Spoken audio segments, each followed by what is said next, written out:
Boa noite, meus amados, a graça e a paz.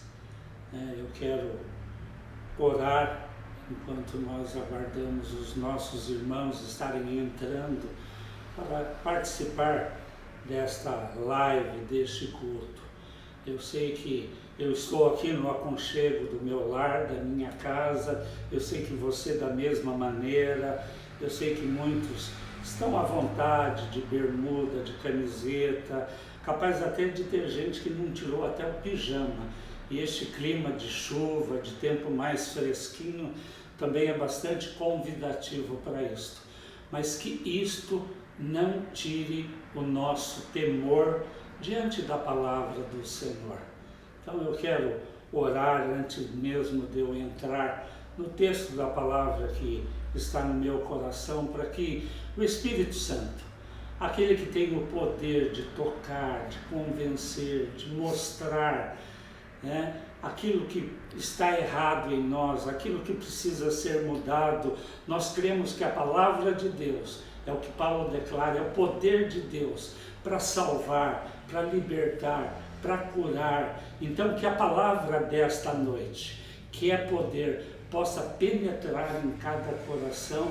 É o que eu quero orar agora em nome de Jesus. Pai, eu oro, Pai, para que a Tua palavra, que é poder, que é uma boa semente, que ela possa penetrar no mais profundo do nosso coração, Pai, e ela possa frutificar, e estes frutos possam se multiplicar, trazendo mudança, transformação, como o próprio Jesus, ele declara em João, que ele veio para trazer vida e vida abundante. Ele é a própria vida, ele é o próprio verbo encarnado de Deus, ele é a palavra. Então, que Jesus possa penetrar em cada coração nesta noite, trazendo conforto, consolo, ânimo, renovando a fé, a esperança, fortalecendo, tirando todo desânimo, toda tristeza, que o Espírito Santo possa derramar um óleo de alegria em cada vida, entrar em cada casa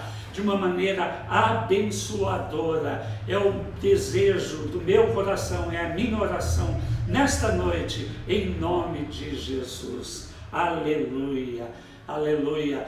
Eu tenho trabalhado ao longo de algumas semanas, aqueles que nos acompanham em cada uma dessas lives, nós estamos trabalhando o Sermão da Montanha. Porque eu tenho repetido isso e dito, porque o Sermão da Montanha é como se fosse um resumo dos princípios que devem nortear a vida de cada um de nós, a vida de cada cristão, a vida de cada um daqueles que nasceu de novo, que creram, que receberam Jesus como Senhor e Salvador da sua vida. Então, o próprio sermão, ele acaba criando um abismo, destacando a diferença de atitudes, de prática entre aquele que é cidadão do reino de Deus e aquele que está no mundo, que ainda não conhece Deus, que não vive os princípios da palavra de Deus. Este sermão que nós encontramos em Mateus no capítulo 5, 6 e 7. E eu procurei ao longo das últimas semanas, dentro de cada capítulo, pegar aquilo que era mais importante em função do nosso próprio tempo, da limitação que nós temos nas lives, mas aquilo que eu pensei ser o mais importante dentro de cada capítulo. E hoje nós estamos chegando no capítulo de número 7, e eu queria convidar você abrir a sua Bíblia, o seu aplicativo, mas lermos as Escrituras com reverência, com temor, entendendo que é a palavra de Deus que tem poder, como eu disse, para produzir e trazer salvação, libertação e cura, para nos edificar, para nos fortalecer. O desejo do meu coração é que você seja desafiado, porque, como eu tenho dito, este sermão, estes princípios tem trazido quebrantamento no meu coração, no sentido de eu examinar a minha própria vida e olhar para minhas práticas, se elas estão dentro, se elas estão condizentes com estes princípios da palavra. Então, o meu grande desafio que eu queria transmitir para você é viver cada um destes princípios, porque vivendo assim, nós vamos colher toda sorte de benefícios que já nos foram dados em Cristo Jesus. Paulo, quando escreve a carta aos Efésios, ele declara que Cristo ele já nos abençoou com toda sorte de bênçãos espirituais nas regiões celestiais em Cristo. E o grande desejo de Deus é que cada um de nós, cada filho amado seu, possa experimentar cada uma das promessas que Deus tem, cada um dos benefícios, o cuidado de Deus, as promessas de Deus, a proteção, o livramento, como tem sido assim nesses dias na vida, eu creio, tem sido na minha vida e eu sei que tem sido na sua vida, que continue sendo assim. Então, eu queria que você abrisse o seu coração, que o Espírito Santo tivesse liberdade para falar com você através desta palavra. Então, Evangelho de Mateus, no capítulo de número 7, eu quero ir lendo a partir do verso de número 1, colocar os meus óculos aqui para poder enxergar melhor. Diz assim, Mateus 7:1, não julgueis para que não sejais julgados, porque com o juízo com que julgardes, sereis julgados, e com a medida que medirdes, vós sereis medidos também. Então, eu até quando lia este texto, eu achei tão importante, por quê? Porque muitas vezes nós tiramos um texto do seu contexto e acabamos interpretando, entendendo de maneira errada. Eu sei que nós vivemos tempos em que existem dentro, até mesmo da própria família, quantas divergências, contendas entre cônjuges, entre irmãos, e nós estamos sujeitos a isto. E muitas vezes nós tiramos este texto do seu contexto para dizer que nós não podemos julgar ninguém por aquilo que a pessoa fala, ou pratica, ou faz. Mas não é bem isto que as Escrituras dizem, não é isto que nós vamos ver de maneira clara, que Jesus ele está nos ensinando, porque Jesus aqui ele estava ensinando os seus discípulos como eles deviam nortear a sua caminhada cristã. Isto serve para mim, isto serve para cada um de nós nos dias de hoje. Então, é importante nós entendermos que julgar no grego, né, há três vertentes que são tiradas da raiz do verbo crino. Duas destas vertentes, né, falam num sentido de que nós devemos julgar no sentido de provar, de examinar para poder aprovar. Então, dois destes verbos têm este sentido de que nós devemos julgar examinando, mas com o propósito de aprovar. E com base nisto, Paulo, quando escreve a primeira carta aos Tessalonicenses, no capítulo de número 5, verso 21, Paulo diz assim: julgais todas as coisas e retende o que é bom. Então, tudo aquilo que vem até nós, que nós testemunhamos, tudo aquilo que nós vivenciamos, neste sentido, né, de julgar, é que nós devemos examinar para poder aprovar. Então, Paulo, quando escreve esta carta, né, aos Tessalonicenses, ele diz: olha, vocês precisam julgar todas as coisas e reter aquilo que é bom. Aquilo que é bom, aquilo que é correto, que é certo, você toma para você. E aquilo que não é, você lança fora.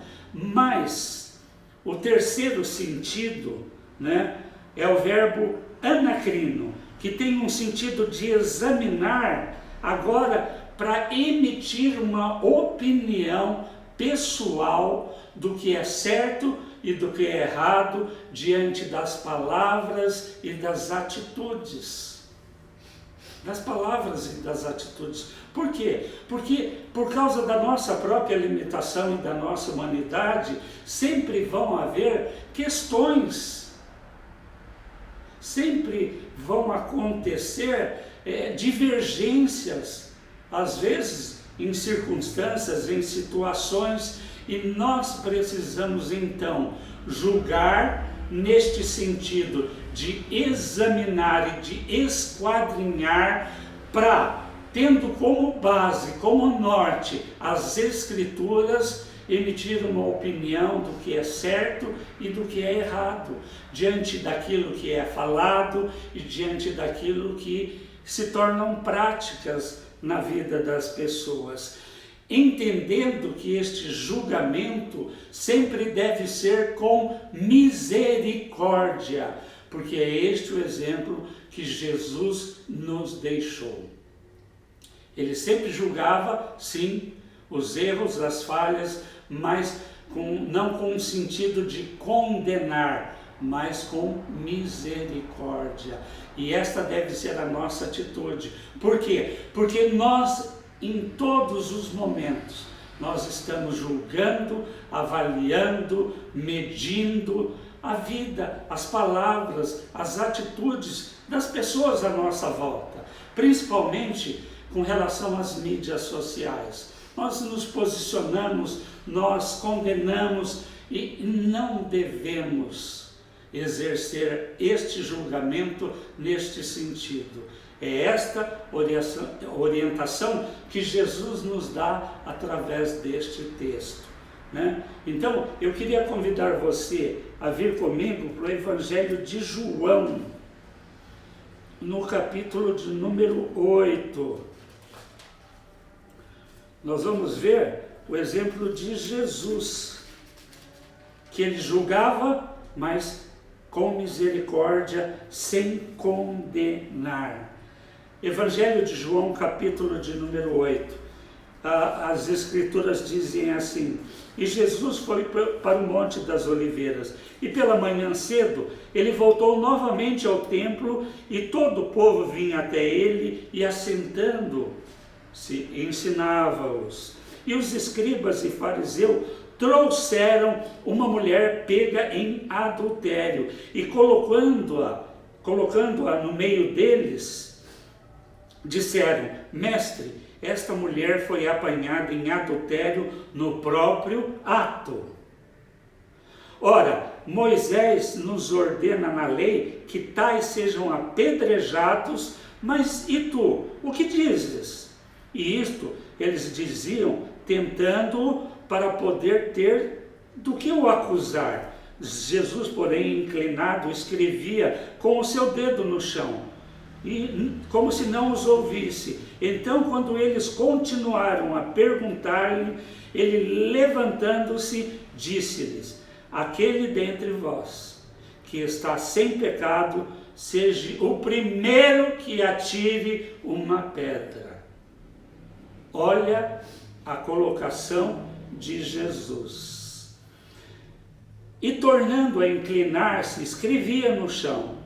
E eles, ouvindo isto, sendo condenados pela própria consciência, saíram um a um, começando pelos mais velhos até os últimos. E Jesus foi deixado sozinho, com a mulher em pé no meio deles. Tendo Jesus se levantado e não vendo ninguém senão a mulher, ele disse: mulher, onde estão os teus acusadores? Nenhum homem te condenou? E ela diz: nenhum, Senhor. E ele lhe disse: nem eu te condeno, vá e não peques mais. Então fica muito claro, Jesus julgou sim o pecado daquela mulher, mas ele não condenou ela. Um julgamento baseado na misericórdia. Então, esse é o modelo que Jesus ele nos deixou. Jesus nos deixou. Então, nós precisamos entender esta realidade, que nós, muitas vezes, como eu disse a princípio, quando pegamos este texto fora do seu contexto, nós muitas vezes professamos que nós não podemos julgar ninguém pelas suas palavras e atitudes. E não é isto que Jesus está condenando aqui. Ele não está condenando o julgamento em si, né? Mas ele está condenando um julgamento hipócrita, porque na realidade o próprio apóstolo Paulo, na primeira carta aos Coríntios, no capítulo de número 6, ele faz uma declaração com relação a esta posição de julgar. Então, abra comigo, primeira carta de Paulo aos Coríntios, no capítulo de número 6. 1 Coríntios 6,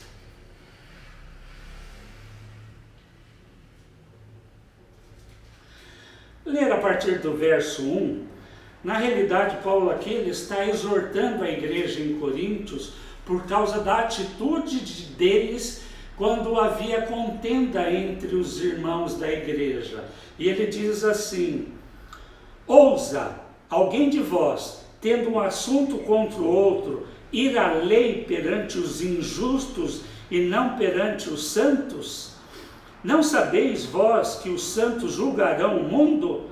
E se o mundo será julgado por vós, sois vós indigno de julgar as questões mínimas?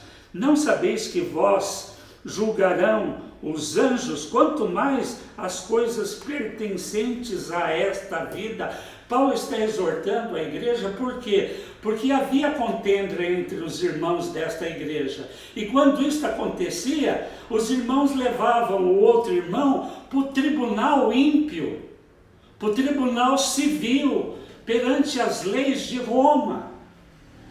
E Paulo, ele ficou louco, ele endoidou, porque ele falou: será que não é possível entre nós encontrarmos alguém que possa, ajudar nestas questões?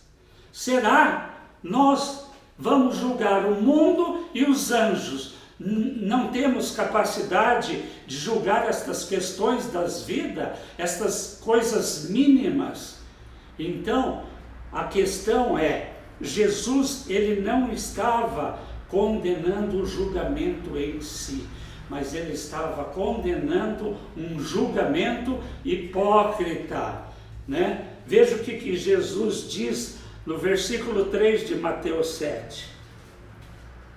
E porque tu observas o cisco que está no olho do teu irmão e não percebes a viga que está no teu próprio olho? O que Jesus está dizendo não é que nós não tenhamos a capacidade, a condição de exercer esse tipo de julgamento. Não um julgamento para condenar, mas um julgamento com misericórdia. É diferente, né? Não, Jesus, ele estava condenando uma hipocrisia, né, que havia. Hipócrita, né? Ele chama no verso 5, no 4 ele diz assim: como dirás ao teu irmão, deixa-me tirar o cisco do teu olho, se eis que há uma viga no teu próprio olho? Hipócrita, tira primeiro a viga do teu olho, e então verás com clareza para tirar o cisco do olho do teu irmão. Então, o que Jesus está falando aqui não é que nós não temos a capacidade e a condição para exercer esse tipo de julgamento. A questão é que nós temos naturalmente muita facilidade para enxergar a falha na vida do outro, mas nós temos muita dificuldade para enxergar a falha na nossa própria vida.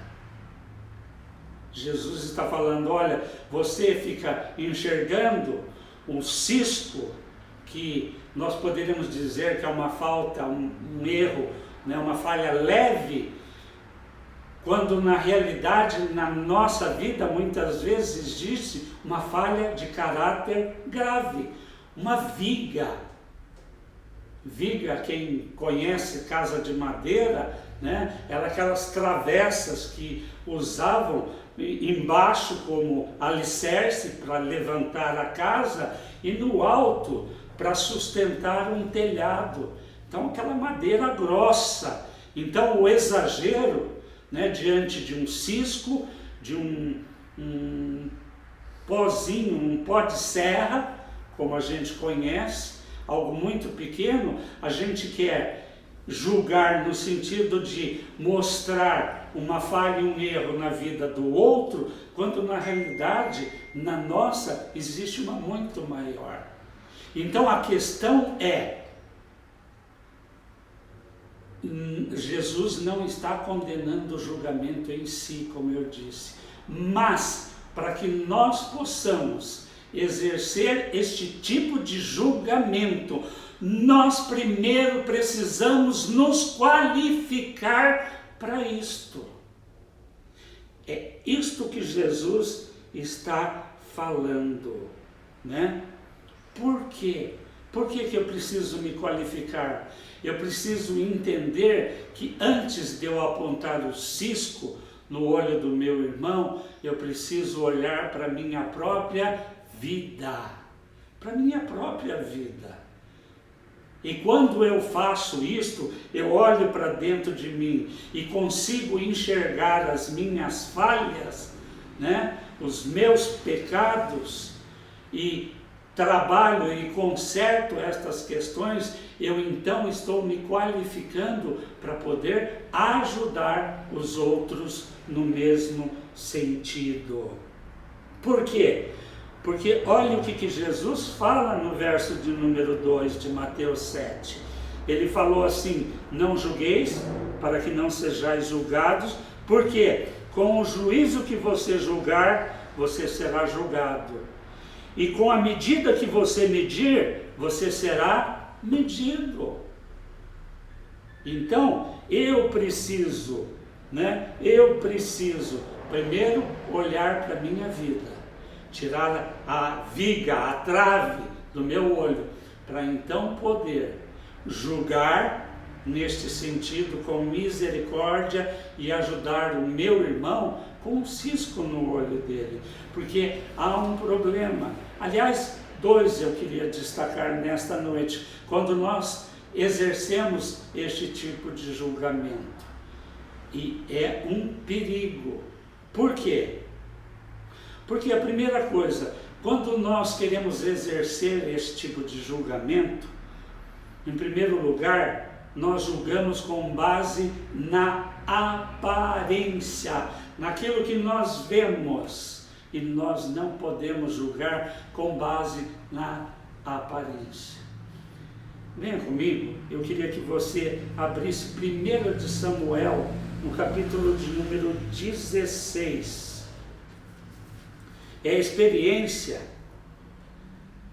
do profeta Samuel, quando Deus manda o profeta até a casa de Jessé, porque ali o profeta iria ungir um novo rei para Israel no lugar de Saul. Saul havia desobedecido a Deus, Deus não queria que ele reinasse mais sobre o seu povo, sobre Israel, e o profeta, ficava ali colocando toalhas quentes, tolerando o pecado do rei Saul, e Deus dá um ultimato para Saul. Deus, para Samuel, chama Samuel e fala, olha, até quando você vai tolerar o pecado de Saul? Vai até a casa de Jessé, porque entre os seus filhos você vai ungir um novo rei para Israel. Agora, lê comigo, 1 Samuel 16, Samuel chega lá, meio com medo do rei Saul, inventa uma desculpa que ele foi lá para sacrificar, e chega na casa de Jessé. Versículo 6, e sucedeu que quando eles chegaram, ele, Samuel, olhou para Eliabe e disse: certamente o ungido do Senhor está diante dele. Samuel chega lá e entre os filhos de Jessé, olha que ele olha para Eliabe, né? Ele já achei, é esse daqui o ungido do Senhor, mas não é bem assim. Até mesmo um profeta de Deus pode errar julgando pela aparência. Olha o que o Senhor diz. Porém o Senhor disse a Samuel: não olhe para a sua aparência, nem para a altura da sua estatura, porque eu o recusei. Pois o Senhor não vê como vê o homem, pois o homem olha para a aparência exterior, mas o Senhor olha para o coração. Samuel chega lá, a hora que ele vê Eliabe tinha um porte, né? Ele era alto, tinha uma alta estatura, era forte. Aliás, 3 dos filhos de Jessé acabaram fazendo parte do exército de Israel, justamente pelo porte, pela aparência. Quando Samuel chega na casa de Jessé e olha para Eliabe e fala: aqui está aqui o ungido do Senhor, o escolhido do Senhor. O Senhor olha para ele e fala: eu recusei este. Não olhe para a aparência externa. E o Senhor dizendo: o homem olha para a aparência externa, mas eu não, eu olho para o coração. E nós sabemos, seguindo a história, que o Senhor escolhe Davi, um rapazinho franzino, ruivinho, de um aspecto até, né, delicado. Não tinha nada de robusto, de alto, de forte, mas Deus não olha a aparência, Deus olha o coração, né? Então, nós precisamos tomar cuidado. João 7,24, palavras do próprio Senhor Jesus, ele diz: não julgueis pela aparência. Por quê? Porque quando nós julgamos pela aparência, nós erramos. Nós erramos. Agora, então, como que nós podemos fazer? Por quê? Porque nós não podemos, não devemos e não tem como julgar as intenções e as motivações do coração. Só o Senhor conhece, só Ele sabe. Então, como nós podemos exercer este tipo de julgamento com misericórdia, com o intuito de ajudar, né? Quando há contendas, um tipo de julgamento que a gente precisa ser cauteloso, conhecer todas as questões. Por quê? Porque é natural em nós julgar pela aparência, e nós vamos errar. Nós vamos errar. Mas se eu não tenho como julgar as motivações e as intenções do coração, como que eu posso julgar? Então, nós podemos julgar pelas evidências. Quer ver? Neste capítulo 7, venha ler comigo o versículo de número 16. O Senhor Jesus diz assim: porque pelos seus frutos os conhecereis. Homens colhem uva dos espinheiros ou figo dos abrolhos, assim toda árvore boa produz bons frutos. Jesus está falando: olha, uma árvore boa, não tem como uma árvore boa produzir fruto ruim, como não tem como uma árvore ruim produzir fruto bom. Então, se uma árvore é boa, ela vai produzir frutos bons. Então, é uma evidência, os frutos, as práticas, as atitudes vão ser o parâmetro para a gente poder efetuar esse tipo de julgamento diante de contendas. Então, evidências. Lucas 6,45. A palavra diz assim: a boca fala do que o coração está cheio. Então, nós precisamos ser cautelosos, procurar conhecer os fatos, para poder então emitir ou dar uma opinião entre o que é certo e o que é errado, né, diante de palavras e atitudes, tendo como padrão, como norte, as Escrituras. Não é uma opinião daquilo que eu penso ou eu acho. É uma opinião de acordo com o que as Escrituras dizem. Então, é importante, não dá para julgar pela aparência. Nós precisamos conhecer os fatos de todas aquelas questões. Isso fica muito claro quando nós vamos fazer um aconselhamento de casais. Por quê? Porque como pastor ou um líder, alguém que vai trabalhar neste sentido de aconselhar, de ajudar, de repente um casal que está enfrentando uma dificuldade, um problema, quando há questões no relacionamento conjugal, enfim, nos aconselhamentos o que acontece? Cada cônjuge fala de uma vez, um de cada vez. Então, de repente o homem vem e fala, e coloca e expõe suas questões, suas dificuldades, e fala. E quando o homem termina, a impressão que muitas vezes nos dá, que ele está certo naquilo que ele expôs, nos seus pensamentos, naquilo que ele está propondo. Mas, quando a gente ouve o outro cônjuge, ouve a mulher falar, quando ela termina, a impressão que nós temos é que ela também está certa. Então, o que nós precisamos entender? É que cada um tem uma opinião, tem um parecer, tem um pensamento de uma parte da questão. Cada um, né, se vê embasados em razões dentro daquilo que se propõe ou dentro daquela dificuldade.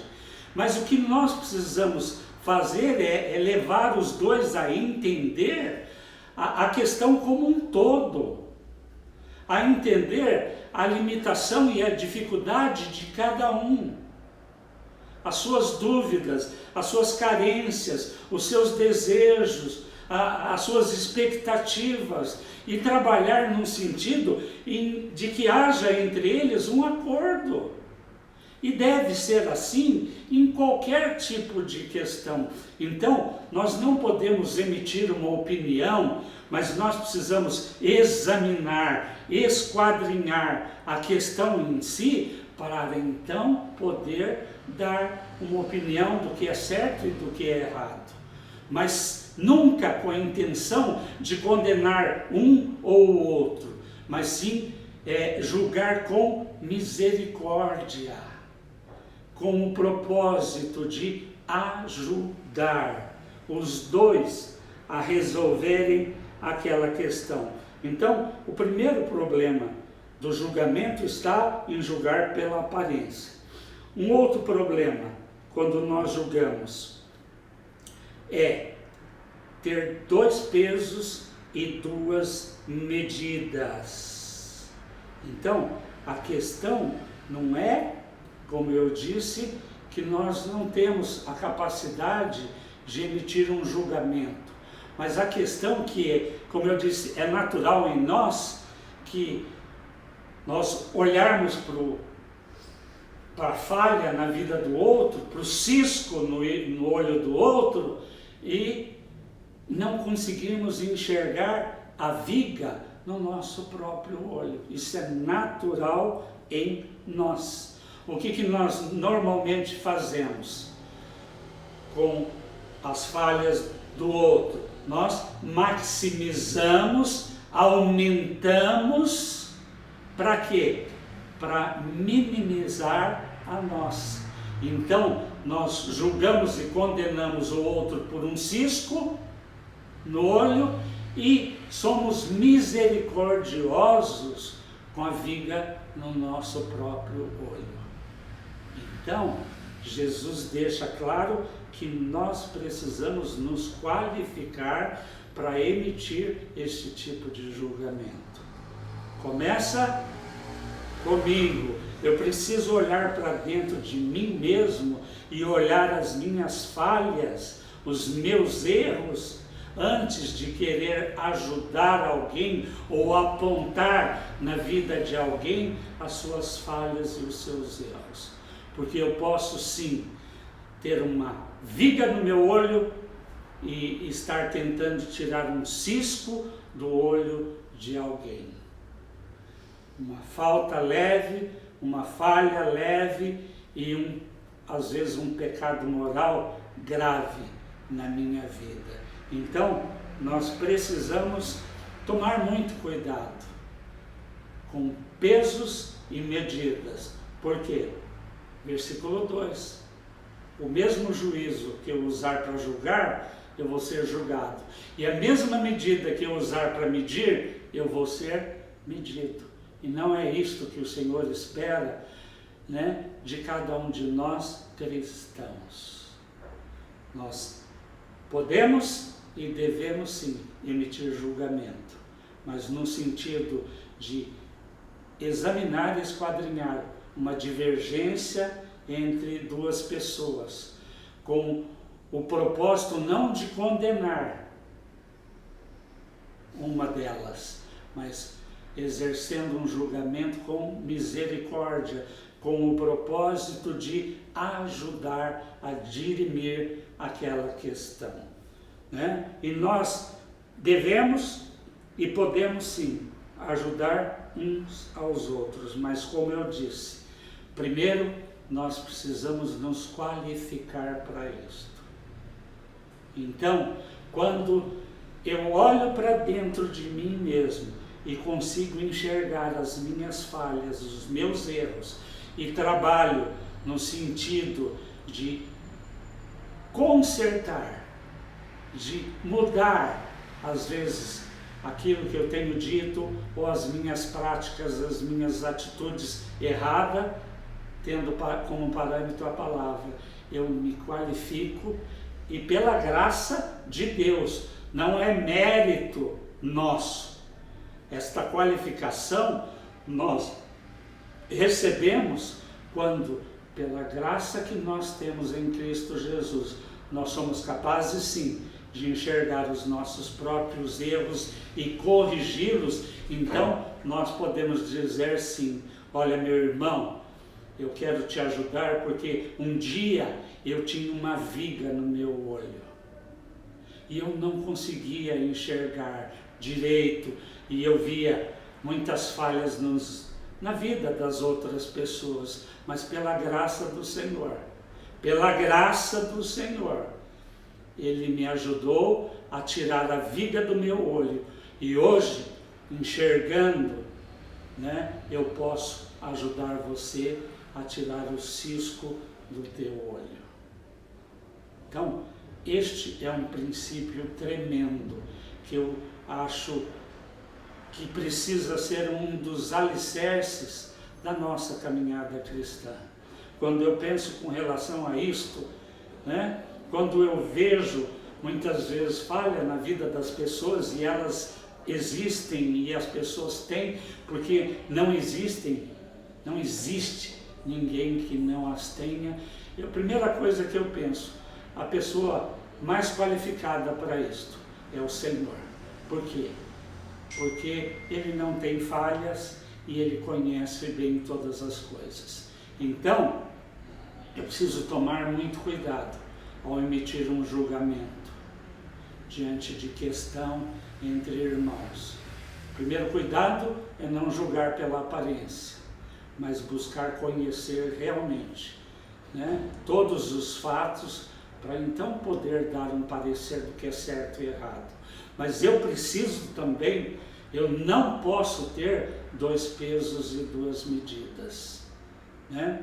Tentar deixar as claras, trazer à luz, muitas vezes falha na vida de alguém, de uma outra pessoa, quando eu as tenho em muito maior número, ou talvez em tamanho, né? Então, primeiro eu preciso estar qualificado para isto, e aí sim eu posso exercer este julgamento com misericórdia, com o propósito de ajudar. Nós podemos nos ajudar mutuamente, sim, a nos arrependermos dos nossos pecados e a poder ajudar os outros irmãos no mesmo sentido. Então eu quero orar por você, eu quero deixar este desafio para você, né?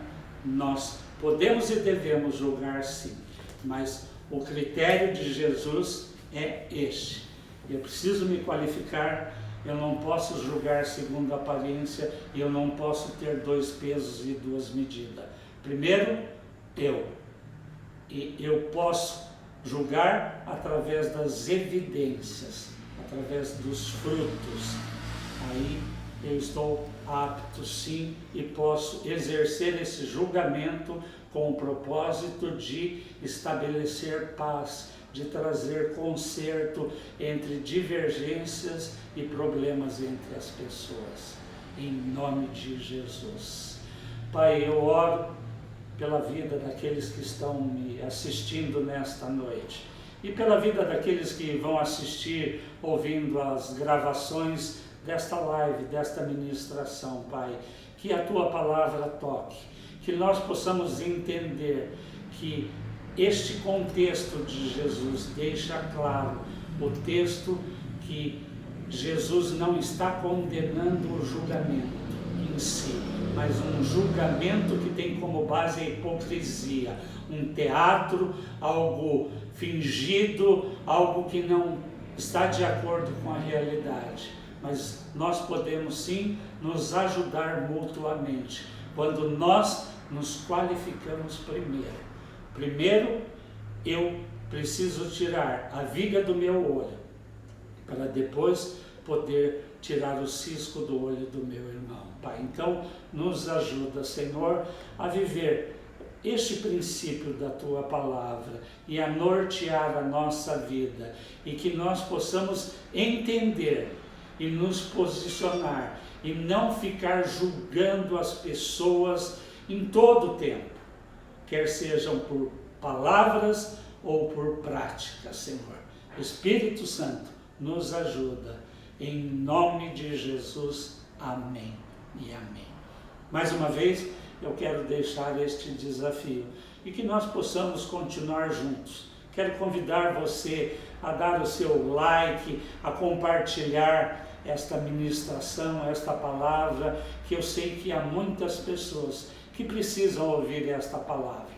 Então, compartilhe com seus contatos, nos ajude a espalhar a palavra de Deus, para que vidas sejam abençoadas, que você tenha uma semana de vitória, que o Senhor guarde a sua vida, você e a sua casa, dê todo o sustento, toda a proteção, que acima de tudo, que o Senhor conduza você e a sua casa em vitória e em triunfo. Nós vamos em frente, porque o Senhor é o nosso ajudador. Então, até domingo que vem, se Deus quiser. Deus abençoe. Amém e amém. Aleluias.